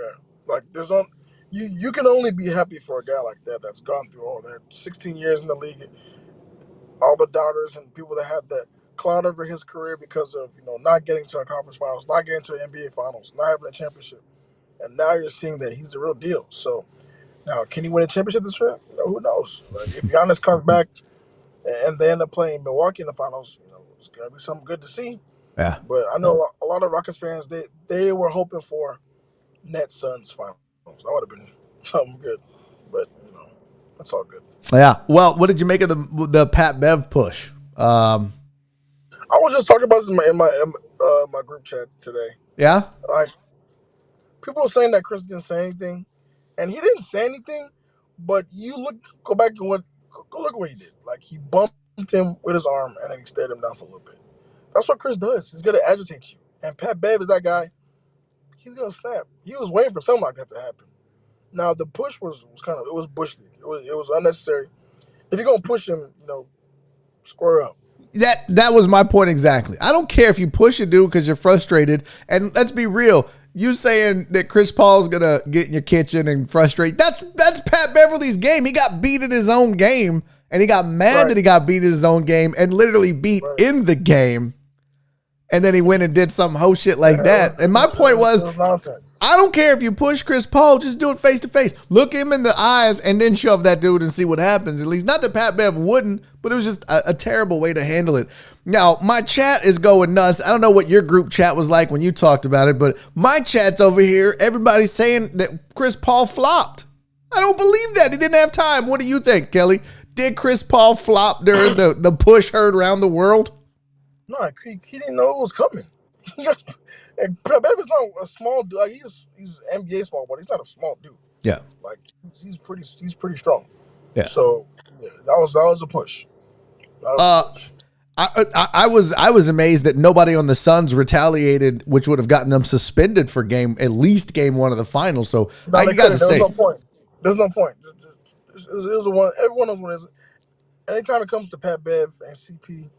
People know what it is, so they're not. Yeah. It's not, it's not something to get riled up about. It's just Pat Bev being Pat Bev, and CP3 being CP3. Like, yeah, exactly. Yeah. All right. So, who you got tonight in Game 5 of the Bucks Hawks? Who you got? I got Milwaukee. Yeah. Yeah. I feel like Middleton's due for a big game to prove that they still belong. Yeah. This series is going 7. You think so? It goes 7? Mm-hmm. Who you got in Game 7? Atlanta. I think Atlanta. I think this is going to be the Cinderella run for them. Yeah. They have to get it done. Get it done on the. Oh, they're gonna be on the road, but they can get it done. They can get it done. If Trae Young comes back, I think he'll come back for Game 7 for sure. If they get to Game 7, he's gonna play. Yeah, and I think he'll be rested enough. You think Giannis plays in Game 7 as well? I think he tries to, but he ultimately can't go. Okay. Well, dude, I look forward to your stuff. I know you were catching up with certain folks and getting info, and I'm looking forward to reading about it on The Athletic, which is where people can consume a lot of the coverage that you provide of the Rockets and of the NBA. I have your Twitter handle on the screen at Kelly Eco NBA. Anywhere else they can find you? Same on Instagram, too. Hit me on Instagram, Twitter, whatever, email. It's all on my Instagram. MySpace, Friendster, he's on all of it. You can also, we still got to get a game in, Kelly. We got to do like a media Call of Duty with you and me, Andrew Clay, who is a sportscaster out of Lafayette, Louisiana, who's in the chat. He's here. He was talking, he's a huge Phillies fan, so he was talking Sixers earlier. So we got to get like a media Call of Duty thing going and just give them hell, man. I just haven't played in forever. Are you getting better? Are you good now? I'm straight. I'll give you 4 kills. I'll give you 4 kills, 4 or 5 kills. In what? Not in multiplayer. I'm talking Warzone. Not that multiplayer 4 kills. Okay. Don't be trying to flex now. We got a lot of killers in this chat now. No, I'm not tier 1 like y'all. I'm not them 12 kills. Oh, bro, I'm not a tier 1. That's Chris Davis and the Reverend Lord Chris Householder III. That's not me. Yeah, that's them. I'm support. Yeah, I'm good for 4 kills and holding it down, right? I'm H-Town holding it. POP, holding it down. That's me. Mama, I love you. As I'm in the gulag. You that 4,000 for me. 4,000 for me ready on deck. I need that. Let's go. Kelly Eco, I appreciate you, buddy. Every single time, man. I look forward to this so much. It's good to have you back. We'll talk to you next week. There he goes. Kelly Eco of The Athletic joining me once again on the show. You got to love it. God, get off my screen. That's how I feel when Kelly Eco joins. I just want to grab some thigh meat and get after it. All right. That's ecosystem in the house, man. That is good shit. Good shit indeed. And this is Steve Ballmer after Kelly Eco joins Barry on deck, just grabbing thigh meat and being a weirdo. You got thigh and you got thigh. And that's some weird shit. What was the other thing I wanted to discuss with you guys that was NBA related? I think that is it. Yeah, that's it. So we'll move on. A little NFL news for you. If you didn't know already, NFL out here saying that the owners believe that their teams will eventually be worth $8 to $10 billion because of gambling. Here's the thing. Even if you believe that, don't say it, because you already don't give guaranteed contracts to your players. You're already the worst in sports as far as taking care of your players. And now you got a bunch of rich dudes like, man, we're going to be so much richer because people gamble. I can't wait. And then they're going to be like, but we got to keep salaries low because we don't have any money. Stupid play on their part. Stupid ass play. The article's on bleacherreport.com if you want to see it, but they're estimating that the average NFL team could be worth $8 to $10 billion. Patriots worth 4.4, Giants worth 4.3 already. Cowboys worth 5.7. So they're just printing money in the NFL, but they absolutely refuse to give it to any of the players. There's an article, I believe it was on ESPN, I'm not sure. Somebody wrote an article that on why the NFL is the last team to give the last league to give guaranteed contracts. NBA does it, MLB does it, other NFL doesn't do it. I would recommend you go read it. Pretty interesting read as to why the NFL treats their players like shit most of the time. If we're being honest, they treat them like shit. It's not good. I don't understand it. All right. I'm glad Kelly got in. That was good shit indeed. Hey, before we go any further, because I do want to talk about, there's a guy. I want to talk about the Trevor Bauer thing. Apparently, his people have released text messages. As you know, Trevor Bauer was accused of sexual or assaulting a woman. And his defense was, look, I met this chick on IG. She said she wanted it rough. She said she wanted me to choke her. So I choked her, I slapped her, and she claims she got a concussion, and so there are text messages. So we're going to get to that as well before we get out of here. About 15, 20 minutes left in the show. But before we get to that, I want to welcome a brand new sponsor to the show. And I don't even have the damn slide up. This is how bad I am. I don't even have my slide up yet for the brand new sponsor, but I'm super excited. I am pumped to have joining us as part of the Deckhead family. Can we all give it up for Kathy Denson joining the Deckhead family? Listen, if you don't know what Kathy does, if you're looking for one-of-a-kind gifts, maybe for Father's Day, Mother's Day, birthdays, custom crafts, novelties, custom clothing, you know the bottle lights that you see on my set every day? Those are available as well, plus other unique items. You name it, Kathy can do it. She is a deckhead. Alan is a deckhead. They are deckheads through and through. Look no further than your fellow deckhead, Kathy Denson, for anything that you want, gift-wise, craft-wise, novelty-wise, and beyond. Here's the thing. She started the business in late 2020. She's been producing these quality, affordable products ever since then. I have several of them myself, okay? She specializes in t-shirts with vinyl. She does the sublimation printing, but it doesn't matter. It's epoxy jewelry. It's shot glasses, decorative bottles, the bottle lights that you see on my set, the lamps, all shadow boxes, you name it. You can request it. She can absolutely do it. There is a full catalog online. All you got to do is email her. It's on your screen. KathyDen2011@yahoo.com. Guys, I'm telling you right now, you're always like, I don't know what to get someone. Look at the Dallas Cowboy bottle that she did. Right there on your screen. Look at the light up bottles that she did. Those two in the middle, that I'm that dad and the only the best dads have beards. Those are shirts she made. That's a frame that she made. So she is super talented. She is really good at this. And I'm telling you, if you want good quality, affordable gifts for people, you need to call Kathy Denson. 409-466-9124. If you're not looking at this, you're listening on the podcast, call her and go online and check out the video so you can see the work that she does, but give her a call, 409-466-9124. Pricing available upon request there. And the best part is there's no minimum order. There is no minimum. So if you just want to get that A for, whatever, or a different letter, maybe CC wants to get a C or two C's, no minimum order. She's going to work with you. Give her a call, 409-466-9124, 409-466-9124. Also, you can email her, KathyDen2011@yahoo.com. She looks forward to hearing from you. She looks forward to your business. It's always appreciated. She's a deckhead. Support one of us. And again, Kathy, welcome to the family. And thank you for supporting the show. And I just got to say, Alan Denson made this happen, and that's a good dude right there. He said, happy anniversary, Kathy. It's awesome. Good shit. So I look forward to that. And so there's the bottles. I need batteries for mine, but there are my bottles, my light up bottles. I love those things. Great part of the set. I think you will too. All right. Back to the show. Let's get after it. This whole Trevor Bauer thing starting to take a turn here. Okay. So his people are starting to release the text messages in an effort to get out in front of this.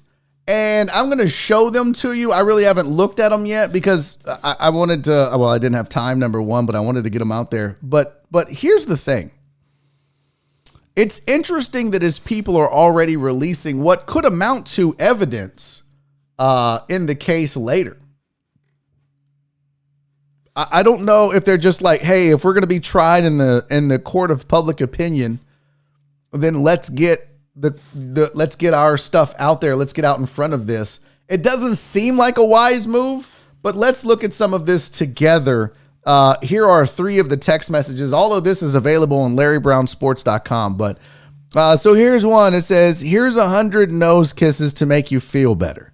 And just know pink is so your color, Poppy. Oh, yeah? Pink looks good on me, huh? And then there's the really compliment your vibe. Oh, it hits like that, huh? The pink socks stay on while cuddling. Yes, ma'am, whatever you want. But often it's time to choke me out. Thanks, you are the best. You want to go out, huh? And she said, see, that was a game changer. Tell me more. Never been more turned on in my life. Give me all the pain. Rawr. Really, when were you going out? When you woke up going out? So that is the first part of the text message. Okay. This is number 2. And again, just want to point out, I am literally just, there's no opinions. There's no judgments. I'm just reading you these kind of as a fact thing here. Now that I know what it feels like to wake up from it, though it'll probably feel just as good to wake up from that. God, you just turned me on so much. So we know Trevor's into this too. Mission accomplished. Now I just want my arm around your neck from behind. Do it harder. Yes, ma'am. What else does mommy want? Get a couple of slaps in there and then another handprint on my ass. I don't know why she felt like she couldn't spell the word ass given the nature of the conversation, but okay. Cece doesn't like the mommy. Then it says, then for Poppy to tell me what else he wants, slaps in the face or yes, yes, yes. Do you even know what pain is?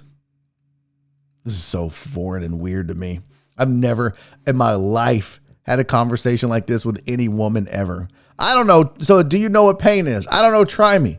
Well, you'd have to be here for me to show you. I'll be in LA Tuesday or Wednesday. I have plans already. Fuck my life. No bueno. Would tonight be a no-go for you as well? Yeah, unfortunately, I have someone in town.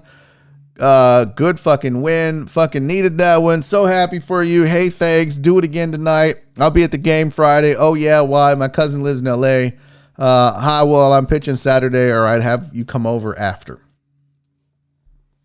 So this is... Alan said, I'm so getting roadhead tonight.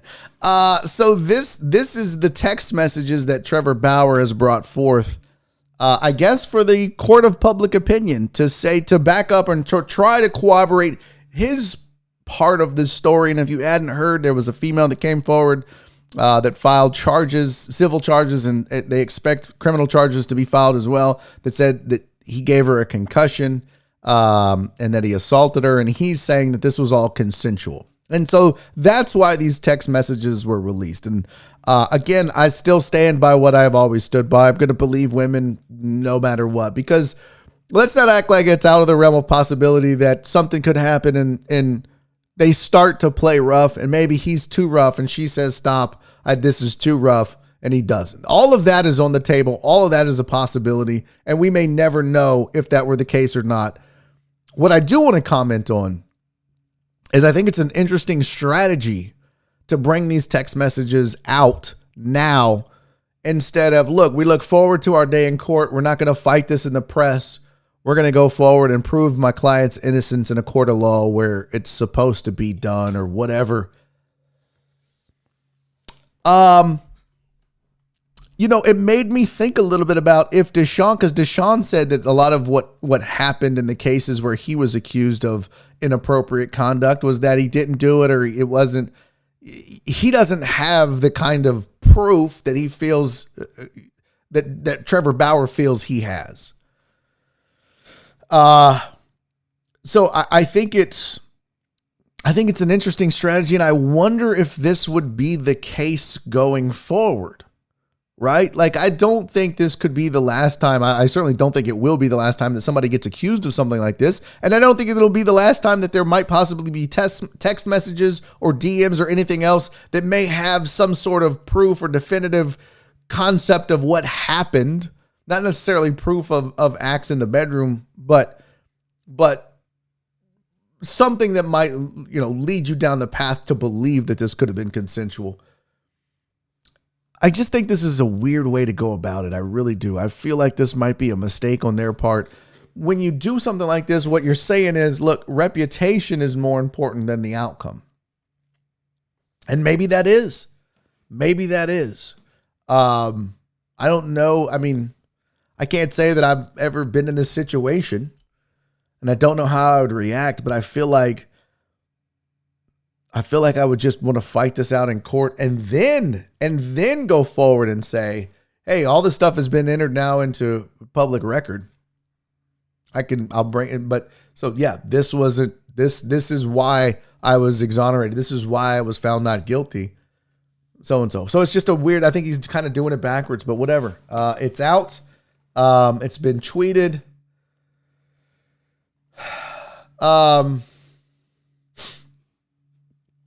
So there was a quote in this that says, Mr. Bauer and the woman have not corresponded in over a month and have not seen each other in over 6 weeks. Her basis for filing a protection order is non-existent, fraudulent, and deliberately omits key facts, information, and her own relevant communications. Any allegation that the pair's encounters were not 100% consensual or are baseless, defamatory, and will be refuted to the fullest extent of the law.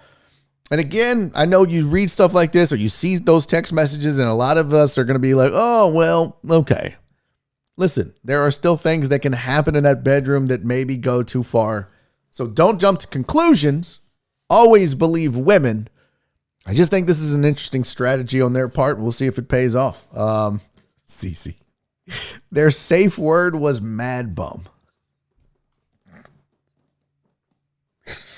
CC, you are a goddamn fool. You are a goddamn fool. You know that? That is fucking hilarious. I got to be honest with you. Let's just take away everything else and just evaluate the things that they text each other. I've never in my life had that kind of conversation with a partner.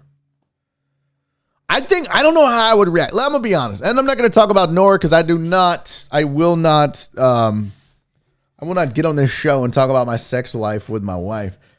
But I'll say this just in general terms when it comes to me. And I would ask that you guys respect that too in the chat when it comes to me and my wife. The thing is, I don't know how I'd react if a woman was like, I want you to choke the shit out of me and slap me in the face.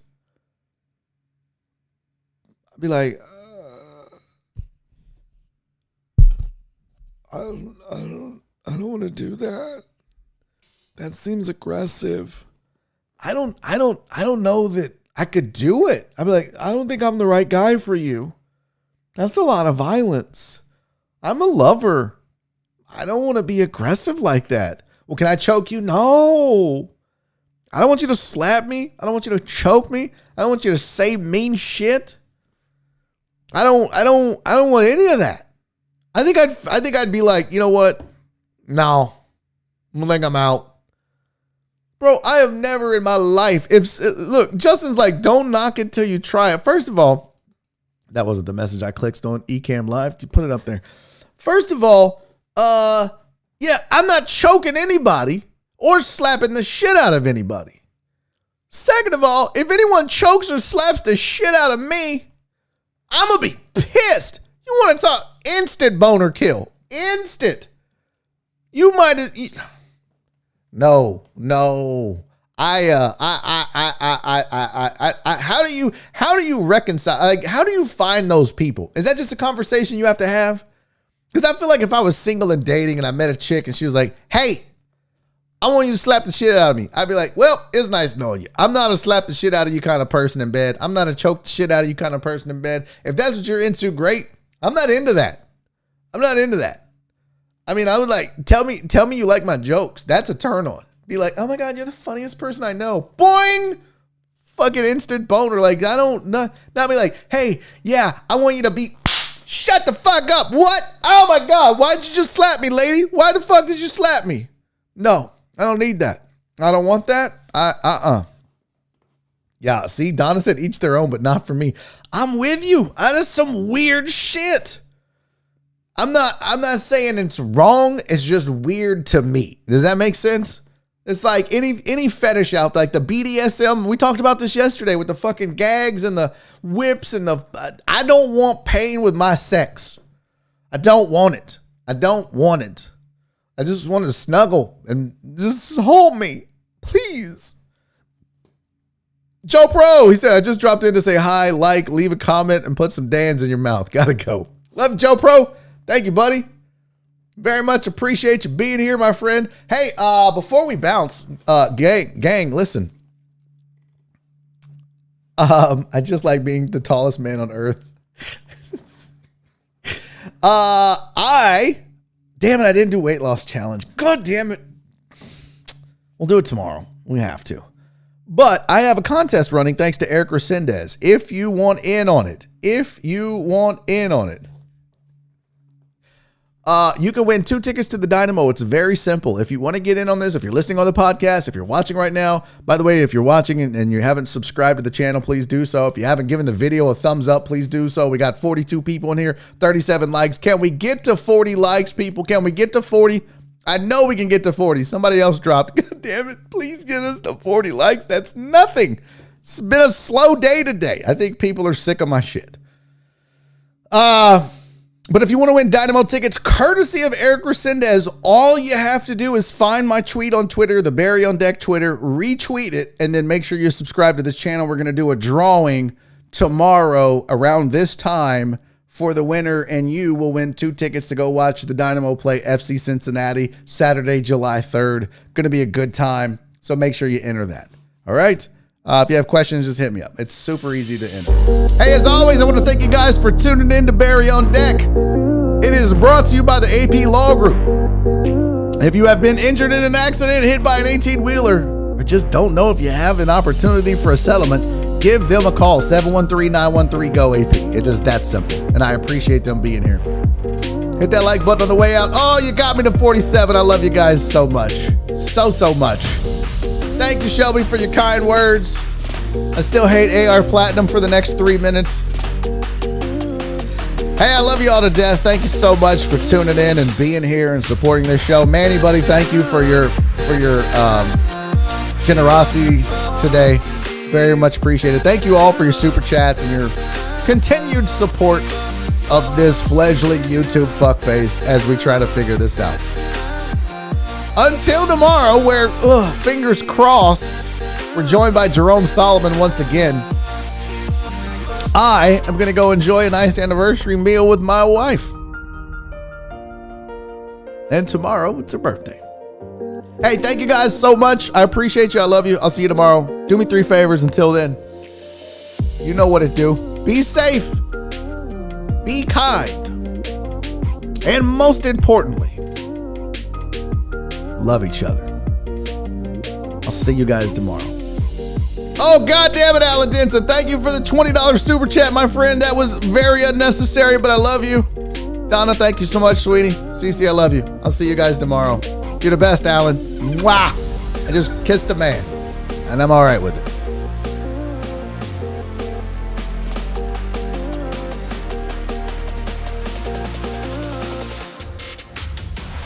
Daddy's making a YouTube video!